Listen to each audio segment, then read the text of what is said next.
First ever factory outlet, Chandanagar, Mukunda Jewelers, opening soon. No making charges. నువ్వు introvert కదా కొంచెం కొంచెం బయటికి ఎక్స్ట్రోవర్ట్ లా కనిపిస్తావు కదా?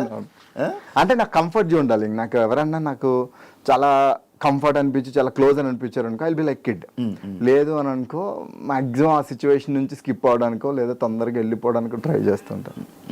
కాదు నువ్వు నార్మల్గా ఇండస్ట్రీలో ఉన్నావు, స్క్రీన్ మీద అందరూ మిమిక్రీ చేస్తుంటావు, అందరిని ఎంటర్టైన్ చేస్తుంటావు. బిగ్ బాస్లో మన ఇంటర్వ్యూట్ ఏంటి? నాకు ఏమో నాకు ఆ కంఫర్ట్ జోన్. నాకు ఎవరన్నా బాగా క్లోజ్ అయితే తప్పితే నేను ఓపెన్ కాలేను. నాకు సిగ్గుపడుతా ఉంటా. నాకు ఎట్లా ఉంటుంది అంటే ఇప్పుడు ఇది ఏం మాట్లాడితే ఏమైతే సర్లే ఎందుకు లేదు సైలెంట్. వీళ్ళందరూ మాట్లాడుతున్నారు కదా, గో విత్ ఏ ఫ్లో కొట్టుకుపోతులే. మీ తమ్ముడిది ఏదో నేను ఏదో విన్నాను, డబ్బు లేక అప్పుడు ఏదో అయ్యిందని. అంటే తమ్ముడు లైక్ అంటే జాండీస్ వచ్చింది. అంటే ఎండు కామెరలు అంటారు కదా, మాకు తెలియలేదు. పచ్చ కామెరలు అంటే నీకు యూరిన్ ఎల్లోలో అవుతుంది, ఎవరైనా కళ్ళు ఎల్లోగా ఉంటుంది, ఒక క్లారిటీ వినేది కూడా నేను ఫస్ట్ టైం. ఎండు కామెరలు పచ్చ కామెరలు అంటే రెండు ఉంటాయి. సో అప్పట్లో ఏంటంటే మీకు లోకల్ మెడిసిన్ ఉంటుంది, నాటు మందు అని అంటారు. కుక్క కరిస్తే కౌటు మందు, దేనికంటే ఎల్ల మందు అని అంటారు. సో అవన్నీ ట్రై చేసాం, బట్ మాకేం తెలియలేదు. తర్వాత ఇంకా పెయింట్ అయిపోయి సీరియస్ అయిన తర్వాత హాస్పిటల్లో జాయిన్ చేస్తే చెప్పేశారనమాట. లైక్ అంటే చేయి దాటిపోయింది సిచ్యువేషన్, ట్రాన్స్ప్లాంట్ చేయాలి. అసలు అప్పట్లో కిడ్నీ ట్రాన్స్ప్లాంట్ ఇవన్నీ చాలా కొత్త అప్పుడే కొత్త. సో మాకు అంత ఎకనామికల్ ఇది లేదు. సో అంటే ట్రై చేసాం అప్పటికి, కానీ ఇంకా వదిలేసుకున్నాం అనమాట. అప్పుడు నేను 10th. ఇప్పుడు నువ్వు ఒకడే? ఇప్పుడు నేను ఒకనే. నాకంటే ముందు ఒక అన్నయ్య పుట్టి చనిపోయాడంట చిన్నప్పుడు, అది నాకు తెలియదు, మా అమ్మాళ్ళు చెప్తే వినడం తప్పితే. సో నేను ప్రత్యక్షంగా చూసింది అయితే మా తమ్ముడు. కంగ్రాచులేషన్స్, హైదరాబాద్లో ఇల్లు కొన్నా. Thank you. అమ్మాయిని తీసుకొస్తావా? లేదు, అమ్మాళ్ళు వాళ్ళ ఊరు అట్మాస్ఫియర్కి అలవాటు, వస్తూ ఉంటారు. లైక్ అంటే ఒక మంత్ విడిచి మంత్ అట్లా వస్తుంటారు, ఒక 2 months 3 months అట్లా ఉండి వెళ్తూ ఉంటారు. వాళ్ళు ఇక్కడే ఉంటే ఏంటంటే వాళ్ళు బోర్ ఫీల్ అయిపోతారు. లైక్ అక్కడ ఊర్లో ఏంటంటే పలకరించే వాళ్ళు, ఇంటికి వచ్చి మాట్లాడేవాళ్ళు, ఏమైనా ఫుడ్ ఏదైనా వండితే షేర్ చేసుకునే వాళ్ళు అందరూ ఉంటారు. ఇక్కడ ఏంటంటే ఆ గదిలోనే టీవీ చూడాలి, బయటికి ఎప్పుడన్నా బాల్కనీలోకి వచ్చి అలా చూస్తాం, మనుషులు అనేవాళ్ళు ఎలా ఉంటారని మళ్ళీ చూసి వెళ్ళిపోవాలి. సో ఇక్కడంతా కార్పొరేట్ జంగిల్ లిటరల్లీ చెప్పాలంటే. సో ఊర్లో ఉన్నట్టు వాళ్ళు ఇక్కడ కంఫర్ట్ ఉండలేరు. పైగా ఊర్లో ఇల్లు ఉంది, సో అది పాడైపోతుందని అక్కడే ఉంటారు. అది నా బిగ్గెస్ట్ అచీవ్మెంట్, ఊర్లో ఇల్లు. అది నువ్వు కట్టించిందే? కొనుక్కున్నది. నువ్వే కొనుక్కున్నావు? ఏది ఆఫ్టర్ బిగ్ బాస్? లేదు, అది బిఫోర్ బిగ్ బాసే. లోన్ ఉండింది, బల్క్ అమౌంట్ లోన్ ఉండింది. బిగ్ బాస్ నుంచి వచ్చాక బల్క్ అమౌంట్ సింగిల్ అటెంప్ట్ లో క్లియర్. అలవాట్లు ఏం లేకపోవడం వల్ల నీకు డబ్బు అంతా? నాకు ఎందుకు లేవు బ్రో అలవాట్లు. క్రికెట్కి ఎన్ని డబ్బులు పెడతావు తెలుసా? మ్యాచ్కి వెళ్ళానంటే అలాంటి అలవాట్లు అన్నావా? నేను ఈ అలవాటు లేవులే. ఇదివరకు స్టార్టింగ్ లో వైన్ ట్రై చేసేటాను బ్రో, ఆ తర్వాత ఒక పార్టీలో పెంట అయిపోయింది. చైతు చెప్పలే ఇప్పుడు, మనకి ఇంగ్లీష్ కూడా రాదు, ఫుల్ ఇంగ్లీష్ లో మాట్లాడేప్పుడు. లేదు బ్రో, అప్పట్లో నేను వైన్ ఒక్కటే తాగేవాడిని, అది కూడా ఇది. అప్పుడు ఏంటంటే ఏమైంది తెలీదు, 3 బాటిల్లో మంచినీళ్ళ బాటిల్ తాగినట్టు తాగా. అదే నా లాస్ట్ డ్రింక్. తాగి ఇంగ్లీష్ లో మాట్లాడావు? ఎవరిని పడితే వాళ్ళని వేసుకోవడమే. ఇంగ్లీష్ లో మాట్లాడి ఎవరు వాయిస్ మార్చి మాట్లాడావా? ఇమిటేట్ చేసేవాడిని, ఇరిటేట్ చేసేవాడిని లిటరల్లీ. సో ఇంకా అదే లాస్ట్. ఇంకా ఆ తర్వాత ఫిక్స్ అయిపోయాను అనమాట. హ్యాపీ ఉందా లైఫ్? యా బ్రో, అంతా లాస్ట్ 9 months నుంచి I completely turned as a vegetarian. ఇంకా హ్యాపీగా ఉంది హెల్త్ వైజ్ కూడా. డైట్ మెయింటైన్ చేసి మంచిగా? డైట్ అని కాదు, లైక్ అంటే నేను అమ్మవారి ఉపాసన స్టార్ట్ చేశాను. సో స్టార్ట్ చేసిన తర్వాత స్పిరిచువల్ జర్నీలో వెళ్తూ ఏంటంటే నాకు నాన్ వెజ్ వదిలేయాలనిపించింది. అది వదిలేసిన తర్వాత నేను ఉండేట లాస్ట్ టైం కలిసినప్పుడు కూడా కొంచెం.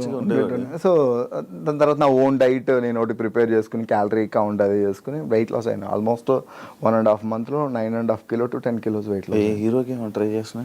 లేదు బ్రో, అంటే అవకాశం ఎప్పుడు వస్తుందో తెలియదు కదా. సో మనం అలా ఉండడం వల్ల పొట్ట ఉండడం వల్ల రిజెక్ట్ అవడం కంటే మనం అన్ని రెడీగా ఉంటే బెటర్ అని అనిపించింది. So I'm trying. ఆడిషన్స్ అయితే ఇస్తాను. సినిమాలు చేసావా? గుంటూరు టాకీస్ గరుడుగా చిన్న క్యామియోస్ చేశాను బ్రో. అండ్ తర్వాత ఇన్ఫినిటంలో ఒక వెబ్ సిరీస్ చేశా. అండ్ ఆ తర్వాత సిల్లీ మాంక్స్కి ఒక వెబ్ సిరీస్ చేశా. ఇప్పుడైతే ఆడిషన్స్ ఇస్తున్నా, లక్ చెక్ చేసుకున్నా. అసలు నీ జర్నీ సినిమాల కోసమే ఆర్జే అయ్యావా? నా అల్టిమేట్ గోల్ ఈజ్ సినిమా. ఎందుకు అప్పుడు సడన్గా అంటే ఈ ఇండస్ట్రీ వైపు రావాలని ఆలోచన ఎందుకు స్టార్ట్ అయింది? యాక్సిడెంటల్గా వచ్చాను బ్రో. నాకు సినిమాలు అంటే పిచ్చి, ఎస్పెషల్ పవన్ కళ్యాణ్ గారు, చిరంజీవి గారు సినిమాలు అవి చూసి ఒక ఆర్టిస్ట్ అయిపోవాలి ఏ రోజు కన్నా అనేటువంటి ఒక డ్రీమ్. బట్ నాకు ఎలా అప్రోచ్ అవ్వాలి ఏంటనేది తెలియదు. బట్ నాకు గుడ్ మిమిక్రీ ఆర్టిస్ట్, అంటే మిమిక్రీ చేసేటోని. సో యాక్సిడెంటల్గా రెడ్ ఎఫ్ఎం రాజమండ్రిలో ఆడిషన్స్ అయితే నా ఫ్రెండ్స్ నా రెజ్యూమ్ పంపిస్తే నేను అటెంప్ట్ చేసి బై లక్ 670 పీపుల్ ఎంతో ఆడిషన్స్కి వస్తే లక్కీగా 3rd ప్లేస్ వచ్చింది. ఫస్ట్ ప్లేస్ ఒకటి నేను జాయిన్ అవ్వను, నాకు ఏదో జాబ్ ఉంది అని అంటే 2nd, 3rd తీసుకున్నారు. అలా నేను లక్కీగా వచ్చాను. అప్పటికి మిమిక్రీ వచ్చు. మిమిక్రీ ఎలా? హౌ? ఇంటర్ నుంచి 10th ఇంటర్ నుంచి ప్రాక్టీస్ బ్రో. లైక్ అంటే వన్స్ మోర్ ప్లీజ్, ఈ షోస్ అండ్ ఇమిటేషన్ రాజు అని ఉంటారు. సో యూట్యూబ్లో ఆయన వీడియోస్ అవి చూసి, మా గురువు గారు జనార్దన్ గారు ఉంటారు, సో ఆయన వీడియోలు అవి చూసి ప్రాక్టీస్ చేసేవాడిని. ఆటోమేటిక్గా వచ్చేసిందా? ప్రాక్టీస్లోనే వస్తుంది. నీకు కూడా వస్తుంది బ్రో ప్రాక్టీస్ చేస్తే. అదేం పెద్ద బ్రహ్మ విద్యం కాదు లిటరల్. అంటే గొంతు కూడా సెట్ అవ్వాలి. లేదు బ్రో, అంటే నీకు జనరల్గా ఎట్లా ఉంటుంది అంటే చాలా ఈజీ మిమిక్రీ అనేది. సో నీ వాయిస్కి దగ్గరగా ఉండే వాయిసెస్ నువ్వు ఇమిటేట్ చేయగలుగుతావు. సో నా వాయిస్కి దగ్గరగా ఉండే వాయిసెస్ చాలా తొందరగా వస్తాయి. దూరంగా ఉండే వాయిస్లు కొంచెం ప్రాక్టీస్తో ఎక్కువ వస్తాయి. మనకు తెలియకుండానే స్కూల్లో ఉన్నప్పుడు, కాలేజీలో ఉన్నప్పుడు మన ఫ్రెండ్స్నో ఎవరినో ఒకరిని ఇమిటేట్ చేసి ఉంటాం. అదే ఇమిటేషన్ అంటే, అనుకరించడం. ఎన్ని వాయిస్లు చేయగలను? పర్లేదు బ్రో, అంటే నాకు అంటే అది గుర్తుంటే చేసేస్తా. గుర్తుంటే అంటే లైక్ అంటే ఇంత నెంబర్ అని ఏం లేదు, ఇంత నెంబర్ నాకు వస్తుందని ఒక చిన్న లైన్లో నాకు వాయిసెస్ చేయనిది, ఏదో ఒక లైన్ పట్టుకొని మొత్తం. ఈ మిర్చిలో డైలాగ్ ఉంటుంది కదా, 600 గడుపులు ప్రభాస్, 600 గడుపులు ఇంటిని ఆ పెద్దని నమ్ముకునే ధైర్యంగా ఉన్నాయి, 6గురిని అంటేసుకొచ్చి ఆ ధైర్యాన్ని భయపెడదాం అంటే మీరెట్ట నమ్మెర్రా.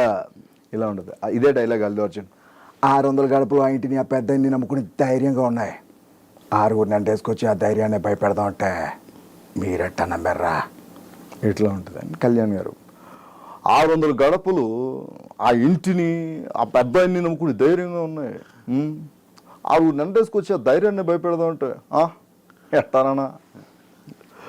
600 గడపలు ఆ ఇంటిని ఆ పెద్దాయిని నమ్ముకుని ధైర్యంగా ఉన్నాయి, 6 నెంటేసుకొచ్చి ఆ ధైర్యాన్ని భయపెడదాం అంటే ఒక్కొక్కడికి కూష్మాడాలు పగిలిపోతాయా. 600 గడపలు ఎన్నో ఉండొచ్చు, 600 గడపలు ఆ ఇంటిని ఆ పెద్దని నమ్ముకుని ధైర్యంగా ఉన్నప్పుడు మనం వెళ్ళడం మంచిది కాదంటాను నేను. సో అట్లా అదిగో ఇది మొత్తం అందరూ అంటే ఆల్మోస్ట్ చేస్తాను. కొన్ని చేయలేను. కొన్ని ఏమైతే ఏదైనా కొత్తది ఒకటి ఏదైనా ట్రై చేయాలనుకున్న వాయిస్ ఎవరిదైనా ఉందా? అండ్ ఈ మధ్యన ఎన్టీఆర్తో ఎక్కువ ప్రాక్టీస్ చేస్తాను. సో జనరల్గా ఆయన వాయిస్ ఓవర్ ఇచ్చినప్పుడు టూ మచ్ బేస్ ఉంటుంది. లైక్ అంటే RRR ఇట్లా 600 గడపలు అయితేనే ఆ పెద్దాన్ని నమ్ముకునే ధైర్యంగా ఉన్నాయి, 6 నెంటేసుకొచ్చి ఆ ధైర్యాన్ని భయపెడతామంటే మీరెట్టా నమ్మెర్రా. ఇట్లా ఉంటుంది. Recent practice recent practice. చాలా మంది సెలబ్రిటీల ముందు ఇవి చేసావు కదా, బిగ్ బాస్ వాళ్ళే కదా. బిగ్ బాస్ నాకు చాలా మంచి రీచ్ ఇచ్చింది. చరణ్ చేసినప్పుడు శర్వా సర్ప్రైజ్ అవడం, సో నాకు కొంచెం విజయ్ దేవరకొండ వల్ల ఎక్కువ రీచ్ వచ్చింది బ్రో. నాకు TV9లో చేసినప్పుడు విజయ్ని ఇమిటేట్ చేస్తుంటాను ఆ షోలో, సో అది మంచి రీచ్ ఇచ్చింది. TV9 నువ్వు అప్లై చేసావా ఆటోమేటిక్? లేదు, వాళ్ళు నాది అప్పుడు దివాళీ క్రాకర్స్ హీరోస్ సెల్ చేస్తే ఎట్లా ఉంటుందని నేను ఒక వీడియో చేశాను. సో ఆ వీడియో వాళ్ళు చూసి మేము ఇట్లా ఒక షో అనుకుంటున్నాం తెలంగాణ బ్యాక్ డ్రాప్. నాకు అప్పుడు తెలంగాణ రాదు. సో వచ్చి ఆడిషన్ ఇవ్వండి అని అంటే లైక్ లోపల కుమార్ అన్న అండ్ జ్యోతక్క అలా ఉండే అనమాట. సో ఆడిషన్ ఇచ్చిన తర్వాత అంతా బాగుంది కానీ ఆ ప్యూర్ తెలంగాణ స్లాంగ్ రావట్లేదు అని అంటే సాటర్డే సండేస్ నాకు క్రికెట్ ఆడుకుంటా. Saturday Sundays completely dedicate to cricket అనమాట. సో అప్పుడు ఈ వరంగల్, ఈ కరీంనగర్ సైడ్, పెద్దపల్లి సైడ్ అటు సైడ్ వెళ్ళి విలేజర్స్తో వీళ్ళతో మాట్లాడుతున్నప్పుడు నాకు ఆ స్లాంగ్ మీద కొంచెం గ్రిప్ దొరికింది. సో తర్వాత జాయిన్ అయిపోయాను. కాదు, క్రికెట్ పిచ్చా? చాలా ఇష్టం బ్రో నాకు. మంచిగా బాగా ఆడతావా? ఈరోజు కూడా మ్యాచ్ ఆడే వచ్చి నేను ఒకసారి ఆడితే ఏలిపోయింది బ్రో నాకు. అయితే బ్రో పట్టించుకోద్దా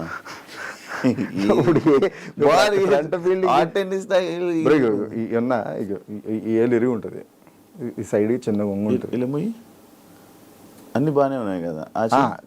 నీకు షేపు ఇది ఉన్నట్టు ఇది ఉండదు, ఇది గ్యాప్ ఉంటుంది. పాయింట్ ఫీల్డింగ్ చేస్తుంటే చాలా ఫాస్ట్ కొడతారు లెదర్ హాట్ ఇలా తగిలి ఇలా ఎగిరిపోయింది ఏళ్ళు. అంటే నీకేటి అంత మంచి అలవాటు ఉందా అని Regular గా క్రికెట్ చాలాసార్లు విన్నాను నేను నోట్ల నుంచి క్రికెట్. రెగ్యులర్ ఈ రోజు కూడా మ్యాన్ ఆఫ్ ది మ్యాచ్ వచ్చింది ఈరోజు. 6 వికెట్స్ తీసిన. ఎవరితో ఆడుతావు నార్మల్గా? 2-3 టీంలు ఉన్నాయి బ్రో. లైక్ శాస్త్ర కింగ్స్ అని హరీష్ కోయిగండ్ల ఆయన ఆర్టిస్ట్ అండ్ ప్రొడ్యూసర్ అనమాట. ఆయన టీంలో ఆడతా. మార్లిన్ గోదావరి టైటన్స్ అని వైజాగ్ వాళ్ళది, వాళ్ళతో టీంలో ఆడతా. Pavan Sai celebrity 11s. కాదు 2 సంవత్సరాలు అయిపోయిందా నువ్వు ఇంటర్వ్యూ ఇచ్చి? 1 year అయిందా? ఏమరు ఎందుకు ఇంటర్వ్యూలు ఇవ్వవు నార్మల్గా? ఏమరు నాకు అంటే ఇష్టం ఉండదు. లైక్ అంటే నా పర్సనల్ లైఫ్ని I don't want put outside. Bigg Boss వాళ్ళకి ఏమైనా హెల్ప్ అయిందా? చాలా హెల్ప్ అయింది బ్రో. ఏం హెల్ప్ అయింది? డబ్బులు హెల్ప్ అయినాయి బాగా. అవునా? కాదు బిగ్ బాస్ కన్నా ముందు అజయ్ సూర్య అంటే కొంచెం ఇంట్రెస్ట్ ఇదంతా ఉండే, ఇంకా చూడాలి మనోడు వీడియోస్ అన్నీ చూడాలి. ఆఫ్టర్ బిగ్ బాస్ సూర్యకి అవకాశాలు తక్కువ అయ్యాయి. ఏమైనా కొత్త ఆపర్చునిటీస్ కొత్తగా ట్రై చేయడం అలాంటివి ఏం తక్కువ అవుతున్నాయి కదా, ఎందుకు? అలా ఏం లేదు బ్రో. నేను బిగ్ బాస్ నుంచి బయటకు వచ్చిన తర్వాత I was busy with my shows. Like అంటే ఈ మిమిక్రీ యాంకరింగ్ షోస్తో నేను బిజీ అయ్యాను. అండ్ డబ్బింగ్స్లో బిజీ అయ్యాను. డబ్బింగ్స్లో నేను యూనియన్ కార్డు తీసుకున్నాను. యూట్యూబ్ వాయిస్ ఓవర్స్ ఇస్తున్నాను. సో వాయిస్ వైజ్ నేను కొంచెం బిజీగానే ఉన్నాను. And of course screen space అయితే తగ్గింది. సో టీవీది ఏంటంటే అగ్రిమెంట్ అయిపోయింది. సో నేను ఆ తర్వాత నేను మళ్ళీ నా బౌండరీస్ని పుష్ చేసుకుని ఇంకోసారి ట్రై చేద్దామని నేను అనుకోలేదు. అండ్ ఆ తర్వాత మధ్య షార్ట్స్ చేయడం, దీని ఏమంటారు ఇన్స్టా ప్రమోషన్స్ చేయడం, అవి చేస్తున్నాను. Economically I'm good bro. అంటే నాకు ఆపర్చునిటీస్ రాలేదనేటువంటి ఫీలింగ్ నాకు అయితే లేదు. వన్ రైట్ టైం వచ్చినప్పుడు I will be bounce back అని నాకు ఒక స్ట్రాంగ్ బిలీవ్ ఉంది. ఇన్స్టాగ్రామ్ ఫాలోవర్స్ కోసమే కదా బిగ్ బాస్కి వెళ్ళాను. అవును బ్రో. నాకు అప్పుడు అంతా 23,000 ఉండేవారు బ్రో. 1 lakh అయిపోయారు. ఇది ప్రమోషన్స్ 1.20 అయ్యారు. అంటే 120 అయ్యారు. అది మళ్ళీ అలా వదిలేసి 1.7కి వచ్చింది బ్రో. తగ్గిపోయి ఉంది. ఏం అదే ఎందుకు ఇంట్రెస్ట్ పెట్టడం మానేస్తా? మరి చేస్తే బాగానే పెరిగేవాళ్ళు కదా. అవును, నీకు బిగ్ బాస్ లో ఉండే కన్నా బయటకు వచ్చాక ఎక్కువ మంది పెరిగారు నీకు. అది కన్సిస్టెన్సీ నేను మెయింటైన్ చేయలేదు బ్రో. నేను యూట్యూబ్ ఛానల్ స్టార్ట్ చేసా, 3K ఫాలోవర్స్ వచ్చిన తర్వాత నేను మళ్ళీ చేయలే, ఒక వీడియో కూడా పెట్టలేదు నేను. ఎందుకంటే నేను కన్సిస్టెన్సీ మెయింటైన్ చేయలేదు. నాకు థాట్ ఉంటుంది బ్రో, చేయాలి టీం ఉండదు. ఇప్పుడు నేను ఫోన్ పెట్టుకుని నేను ఫ్రేమ్ పెట్టుకుని నేను చూసుకోలేను కదా మళ్ళీ ఎలా వచ్చిందని. నంబర్ ఆఫ్ షార్ట్స్ అయిపోతాయి. కొంతమంది ఫ్రెండ్స్ ఏంటంటే స్టార్టింగ్ హెల్ప్ చేశారు, మధ్యలో వదిలేశారు. సో ఇంకా మెంటల్ వచ్చిందనమాట నాకు. సో నా దగ్గర రింగ్, ఎక్విప్మెంట్, గింబల్ అన్నీ ఉన్నాయి. మళ్ళీ స్టార్ట్ చేయాలి. నేను ఒకటి రాసుకున్నా, అది వెబ్ సిరీస్ కింద చేద్దాం, అంటే చిన్న యూట్యూబ్ సిరీస్ కింద చేద్దామని చుట్టాలోనే ఒక టీజర్ కూడా రిలీజ్ చేసిన అనమాట. సో దాన్నే కంటిన్యూ చేద్దాం దాని బ్రో. కాదు అప్పుడు ఫెమినిజం మీద ట్రోలింగ్స్ బాగా జరిగాయి. లైక్ నేను టీవీ షోలో కూడా అడగడం జరిగింది. అది ఫ్లోలో వచ్చేసిందా లేకపోతే నువ్వు అది అనాలని అన్నావా? లేదు bro, I have huge respect towards women. So నేను అన్న ఇంటెన్షన్ వేరు, సో అది పోర్ట్రే అయిన విధానం వేరు. వాట్ ఎవర్ ఇట్ ఈస్, నేను అన్నాను కాబట్టి ఐ యాక్సెప్ట్ ఇట్. సో దానివల్లే నేను బయటకు వచ్చేసానంటే ఐ డోంట్ యాక్సెప్ట్. సో నేను అన్నాను కాబట్టి ఐ యాక్సెప్ట్ ఇట్. సో నువ్వు చేస్తున్నప్పుడు అది గుడ్ చేసినప్పుడు నువ్వు ఎట్లా తీసుకుంటావు, బ్యాడ్ చేసినప్పుడు కూడా you need to receive. So నేను అదే చేసిన. So I don't care about that. Trolling దానివల్లే కదా ఎక్కువ నీకు తగ్గిందా? ఓకే, నాకు నేను అంతేం ఫీల్ కాలేదు బ్రో. నేను అప్పుడు వచ్చి చూసుకున్నప్పుడు కూడా నేను ట్రోల్కి నేను ఫీల్ అయింది ఏంటంటే మా ఇంట్లో వాళ్ళు ఫీల్ అయ్యారు. బికాస్ నేను మీడియాలో ఉంటూ మనదే చాలా సార్లు మన ఫ్రెండ్స్ని ట్రోల్ చేస్తాం. సో అలాంటిది నేను మెంటల్గా ఫిక్స్ అయ్యే వెళ్ళాను బ్రో నేను బిగ్ బాస్కి వెళ్ళినప్పుడు. సో ఇంకా ఇప్పుడు ఒక వారానికి 1,50,000 ఇస్తున్నారు అని అంటే డెఫినెట్గా they will play the character also, ఏదన్నా అవ్వచ్చు. సో నేను అన్ని తెగించే దిగి వచ్చా. So I don't feel bad. ఉన్నారా టచ్లో ఉన్నారా మీ వాళ్ళు బిగ్ బాస్ వాళ్ళు? ఎవరికి నేను టచ్లో లేను బ్రో. ఎప్పుడన్నా మాట్లాడితే ఆదిరెడ్డితో అప్పుడప్పుడు మాట్లాడతా. అర్జున్ కళ్యాణ్ గారు కొంచెం క్లోజ్. సో ఈ మధ్యన అది కూడా తగ్గింది. అంటే అడికి సీరియల్ స్టార్ట్ అయిన తర్వాత ఇంకా కలవట్లేదు. ఎప్పుడన్నా మనకొండ అది వెళ్ళినప్పుడు అయితే కలిసేటోని. ఎప్పుడన్నా అకేషనల్లీ ఏదన్నా ఇన్ఫ్లుయెన్సర్స్ మీట్స్ ఉన్నప్పుడు, ఎల్స్ ఎవరిదైనా బర్త్డేస్ ఉన్నప్పుడు ఈ శ్రీ సత్యాన్ని కలుస్తుంది. శ్రీ సత్య నేను సేమ్ జిమ్. ఈ గీతు వాళ్ళని అప్పుడప్పుడు కలుస్తా. Okay okay. ఆ ఫ్రెండ్స్ ఆ బ్యాచ్ చాలా మెయింటైన్ చేయట్లే? లేదు బ్రో, నేను చెప్పాను కదా నేను అసలు పార్టీలకి చాలా దూరంగా ఉంటాను. బయట మన పనులు మనకు ఉంటాయి కదా, కలిసిన నాకు ఎవరితోటి శత్రుత్వాలు ఏం లేవు. అందరితోటి మంచిగానే ఉన్నా. ఎప్పుడన్నా మాట్లాడాలనిపిస్తే మాట్లాడతా. ఓకే. బ్రేకప్ స్టోరీ ఏం చెప్పావు అప్పుడు ఊర్లో జరిగింది దానివల్లే వచ్చానని చెప్పి, దాని తర్వాత మళ్ళీ ఏమైనా బ్రేకప్లు జరిగాయా? లేదంటే I don't trust people, like అంటే పీపుల్ లవ్ క్లోజ్ ఉంటా కానీ నేను అంతా ఐ డోంట్ బిలీవ్ ఇన్ లవ్వే బిలీవ్ చేయా? ఎందుకు? ఏమో బ్రో, అంటే ఒక్కసారి చచ్చిపోయిందని కదా. ఇప్పుడు ఫ్రెండ్స్ ఉన్నారు, ఒక ఫ్రెండ్ మోసం చేశాడు, నీకు ఒక ఫ్రెండ్ మోసం చేస్తాడు అనుకోలేను. నీకు ఒక ఫ్రెండ్ మోసం చేసిన తర్వాత రెండో వాడి మీద చిన్న అనుమానం ఉంటుంది కదా. ఉంటుంది, కానీ మొత్తం దట్ ఈజ్ నాకు కూడా ఉన్నది అదే. చేయకుండా ఉండం. ఇప్పుడు అమ్మాయి మోసం చేసింది, పెళ్లి చేసుకోవడం మానేస్తావా? పెళ్లి చేసుకున్నా కూడా అదే ప్రేమ కదా. ఏమో బ్రో, నాకేమో ఇంక లవ్ లేదు, అంత సీరియస్ లవ్ అలాంటివి ఏం లేవు. మరి ఈ మధ్య ఏదో రిలేషన్లో ఉన్నావని టాక్ అనుకునే వాళ్ళు అనుకుంటారు ఎన్ని వస్తాయి బ్రో మనం. So I'll take it easy, fine, బాగుంది కదా. సింగిల్ రిలేషన్ లేవా? ఇంట్లో మ్యాచ్ కూడా చూసారు బ్రో, అబౌట్ టు ఎంగేజ్మెంట్ అన్నప్పుడు అది బ్రేక్ అయింది రీసెంట్గా. అవునా? అంటే ఆ అమ్మాయికి లవ్ ఉంది. సో నేను అడిగినప్పుడు నాకేం చెప్పలేదు. మా ఇంట్లో వాళ్ళు కూడా ఇక క్లోజ్ అయిపోయారు అనమాట, ఓన్ ఫ్యామిలీలోనే. కట్ చేస్తే ఇక 2 రోజుల్లో ఎంగేజ్మెంట్ అనగా ఆర్య సమాజ్ ఫోటోలు వీడియోలు వచ్చాయి మనకి. సో మా అమ్మ వాళ్ళు డిప్రెషన్లోకి వెళ్ళిపోయారు బ్రో. సో నేను వాళ్ళు అది వెళ్ళిపోయి పెళ్లి చేసేసుకున్నా. ఓకే, నీతో పెళ్ళి అవుతుంది అనగా ఇంకా 2 daysలో ఎంగేజ్మెంట్ అనగా లిటరల్లీ. అయ్యో. సో నా ఫీలింగ్ ఎప్పుడు కూడా మా అమ్మ వాళ్ళు డిప్రెషన్లోకి వెళ్ళిపోయారు అని. సో అప్పుడు మా అమ్మకి మళ్ళీ హెల్త్ బాగాలేక మళ్ళీ నార్మల్ స్టేజ్కి తీసుకురావడానికి it will take too much time. But ఉంటుంది కదా మరి ఫ్యామిలీ. ఏమో బ్రో, నాకు అమ్మాయిలు అంటే కొంచెం గట్టి దెబ్బలు తగులుతుంటాయి. సో అందుకే లేదేమో నీ జాతకంలో అమ్మాయిలు. ఏమో బ్రో, అన్ని ర్యాక్లు దట్టంగా కనబడతాయి, ర్యాక్ ఏదో బ్రేక్ అయి ఉంటుంది. ఏమో తగులుతాయి బ్రో గట్టి. నాకు ఇగో ఇప్పుడు నువ్వు అన్నావు కదా, లైక్ అంటే ఈ ట్రోల్స్ రూపంలో కావచ్చు, వాట్ ఎవర్ ఇట్ ఈజ్, మనం ఎంత మంచిగా ఉన్నా ఏదో తగులుతుంటాయి. ఓకే ఫైన్, చూసి ఎవరినొకరు చూసి మన ఇండస్ట్రీలోనే ఎవరో ఒక అమ్మాయిని చూసి పెళ్లి చేసేసుకొని సెట్ అయిపో. ఇంకా వాళ్ళని వీళ్ళని నమ్మి ఇంకా ఉంటానంటే కష్టం కదా. ఏమో బ్రో, అంటే లైక్ అంటే నేను పెళ్ళి అనేది I gave it to my parents.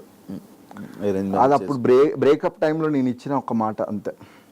Breakup అయిపోయిన టైంలో మీరు పెళ్ళి ఎప్పుడంటే వాళ్ళు చూస్తూ ఉన్నారు, బట్ ఏమో వర్కౌట్ అవ్వట్లేదు. కొన్ని ఓకే అనుకుంటే జాతకాలు కలవట్లేదు.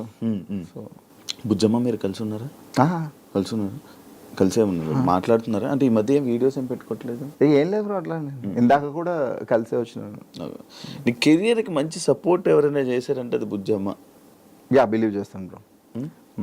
బికాస్ ఎందుకనంటే నేను హౌస్లో ఉన్న టైంలో తనకు వచ్చినటువంటి ట్రోలింగ్ అసలు టూ మచ్ ట్రోలింగ్. అంటే తన ఫిజిక్ వైజ్ కానీ అండ్ తన ఫ్యామిలీలో తనకు వచ్చినటువంటి నెగిటివిటీ కానీ, పబ్లిక్లో వచ్చినటువంటి నెగిటివిటీ కానీ, but what ever it is తను అలా నిలబడి నన్ను పుష్ చేస్తూనే ఉండింది బ్రో. సో నా లైఫ్లో టువర్డ్స్ ద లైఫ్ నేను ఎవరికైనా ఒక 2 పర్సన్స్, కానీ నా పేరెంట్స్ తర్వాత నేను 2 పర్సన్స్కి టూ మచ్ గ్రాటిట్యూడ్ ఉన్నానంటే, ఒకటి బుజ్జమ్మ అండ్ 2 రాజీవ్ అని నా కాలేజ్ ఫ్రెండ్. సో నేను ఒక ఇయర్ చదివేసి ఇక్కడికి వచ్చేసిన తర్వాత నా మిడ్ ఎగ్జామ్స్ కానీ, నా కాలేజ్ ఫీజెస్ కట్టడం కానీ, సో నా ఎడ్యుకేషన్ ఎక్కడ కూడా ఆగకుండా హెల్ప్ చేసిన పర్సన్ రాజీవ్. అంటే ఇప్పుడు మేము ఇద్దరం మాట్లాడుకోవట్లేదు. సో నా లైఫ్లో ఈ most impactable and important persons అంటే వీళ్ళిద్దరు. ఓకే, వీళ్ళు ఫినాన్షియల్గా నీకు మంచి సపోర్ట్ ఇచ్చి నిలబెట్టింది. నాట్ ఓన్లీ ఫినాన్షియల్, లైక్ అంటే నేను హార్డ్ సిచ్యువేషన్స్లో ఉన్నప్పుడు జస్ట్ నా పక్కన అలా నిలబడి నన్ను అన్ని రకాలుగా పుష్ చేస్తుంది. డాన్స్ రాదు కదా అసలు రాదు. బాగానే విన్నర్ అయిపోయావు. లైక్ ఏంటంటే నేను డిసైడ్ అయిపోయాను బ్రో. నేను ఫస్ట్ వెళ్ళినప్పుడే మేబీ 1 వారం 2 వారాలు అని అనుకుని, ఈవెన్ మా మాస్టర్ కూడా మాకు కామెడీ జోడీని ఇచ్చారు 2 వారాలు. But I'm good at content writing and నేను ఏదైనా నేర్పిస్తే నేను నేర్చుకుంటా. సో ఫస్ట్ ఎపిసోడ్ అయిపోయిన తర్వాత, సెకండ్ ఎపిసోడ్ అయిపోయిన తర్వాత, లైక్ అంటే నేను ఫైమా మాట్లాడుకున్నప్పుడు, ఫైమాకి డాన్స్ అంటే చాలా పిచ్చి. యాక్చువల్గా తను డాన్సర్ అవుదామనే హైదరాబాద్ వచ్చాను అని చెప్పేసి సందర్భంలో చెప్పడం జరిగింది. సో నా వల్ల ఒకళ్ళు బ్యాక్ డ్రాప్ అవ్వద్దు, ఇదే అవ్వద్దు అని చెప్పేసి తను 1 గంట ప్రాక్టీస్ చేసి వెళ్ళిపోతే, నేను ఆఫీస్ అయిపోయిన తర్వాత ఆల్మోస్ట్ 4 to 5 hours పట్టేది నాకు. స్టార్టింగ్లో అయితే అసలు నరకమే. ఎందుకురా మనకి అన్నీ అవసరం, బాగానే ఉంది లైఫ్, 2-3 మిమిక్రీ షోస్ చేసుకుంటే, 2 హోస్టింగ్ చేసుకుంటే వెళ్ళిపోద్ది కదా. బట్ ఏమో లైక్ అంటే నేను బిగ్ బాస్ హౌస్లో ఉన్నప్పుడు నేను మా పేరెంట్స్ని హౌస్లోకి తీసుకురావాలి అనేటువంటి ఒక థాట్ ఉండింది మధ్య, అంటే ఒక 3-4 వీక్స్ అయిన తర్వాత. బట్ అది ఒకటి అచీవ్ చేయలేకపోయిన అనేటువంటి ఒక బాధ ఉండింది. సరే ఎంతవరకు వెళ్తామో అంతవరకు వెళ్దాం అని చెప్పేసి నేను గట్టిగా ప్రాక్టీస్ చేశాను బ్రో. కొన్ని స్టేజ్ మీద మర్చిపోయేవాడిని, అప్పుడు బాధ వేసేది. బట్ లేటర్ ఆన్ ఏంటంటే ఇక బ్లైండ్, ఇప్పుడు కొంతమంది చూడు ఇంట్రెస్ట్తో చదవరు, ర్యాంకుల కోసం చదువుతుంటారు కదా. సో అట్లా ర్యాంకుల కోసం చదివే కేటగిరీలో మనం గుడ్డిగా ప్రాక్టీస్ చేసేసిన. ఇప్పటికే నన్ను ఎవరైనా డాన్స్ చేయమంటే నేను కొనుక్కు పడతాయి, లిటరల్లీ పడతాయి. మీకు ఫైమా ఒకటి ఉండడం లిఫ్టింగ్ కైనా దేనికైనా సింపుల్ అయిపోయి బ్రో. సన్నంగా ఉంది కదా, వెయిట్ తక్కువ అనుకుంటున్నావు, మస్తు వెయిట్ ఉంటుంది బ్రో ఫైమా. కానీ బాగా సపోర్ట్ చేసింది నాకు, ఫ్లిప్స్కి వీటికి చాలా సపోర్ట్. బాగా వచ్చాయి కదా పైసలు, బాగా వచ్చింది బ్రో. గట్టిగా అసలు డ్యాన్స్ ఆల్మోస్ట్ ఒక TDSలు అన్నీ పోను ఒక 10 దాకా వచ్చాయి బ్రో. 10 లక్షలు. బిగ్ బాస్ వచ్చింది వెంటనే ఇది అంటున్నాను కదా, నాకు బిగ్ బాస్ వల్ల ఫినాన్షియల్గా నేను చాలా ప్రాబ్లమ్స్ నాకు క్లియర్ అయిపోయి కొంచెం ముందుకు వెళ్ళగలిగాను. మొత్తం అంతా ఇప్పుడు